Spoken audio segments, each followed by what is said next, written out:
Hey everyone, it's Michael again. So just a quick update on some progress I made the other day. Um, haven't made too many changes to the actual neural network itself, and kind of where I'm at is still trying to work through this problem of switching Pokemon and seeing if I can use that as a technique to beat the max damage player more reliably. And I've made some pretty good progress. So just to show some of the results I've been looking at recently. Um, when I first added in the ability to switch, it initially jumped up a lot in terms of the learning, um, or I guess rather, it slowed down the learning process really significantly. So on 1,000 games, it would only win 14% of them.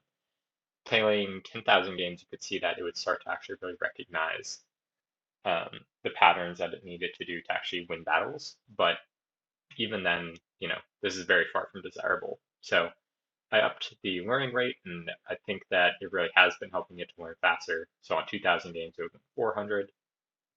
Um, if we look at the 10,000 game trial run here, where I won 6,500, this was because I actually updated the reward function so that now it takes into account more than just the damage that my team does to the opponent's team, but also the health of my current team. So you can see that over 10,000 runs, it ended up jumping up to like a 65% win rate. I had a 66% win rate just a few runs ago.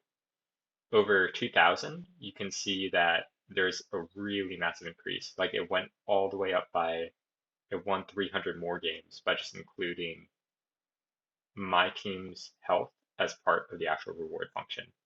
So I think that's like a small change, but at least really significant progress.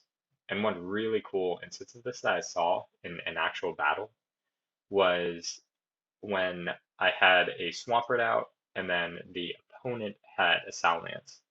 And so the Salamence uses Double Edge, does a lot of damage to Swampert, and then if we look at our party, we'll see that um, there's actually one party member who the Double Edge move will do 0 damage against. And that happens to be this Dhelmise. And so our bot is actually smart enough to switch into the Dhelmise, which I believe is a ghost type. So that's how come Double Edge doesn't affect it. And we can see here that Dhelmise is actually immune. And then not only that, but then Dhelmise goes on to use Anchor Shot and, you know, actually feints Salamence. So that was just a really cool example of seeing the bot really learn the value of a switch and seeing, you know, that it can really put itself in an advantageous position using them. Switching into times where the opponent's move won't do any effect on it. Um, Now, granted, this is a very simplistic enemy it's going against. If we look at the max damage player, we know that it's going to deterministically choose the move with the greatest power. So it's not looking at our party and determining, what would be the most effective move against other people in our party if we do decide to switch.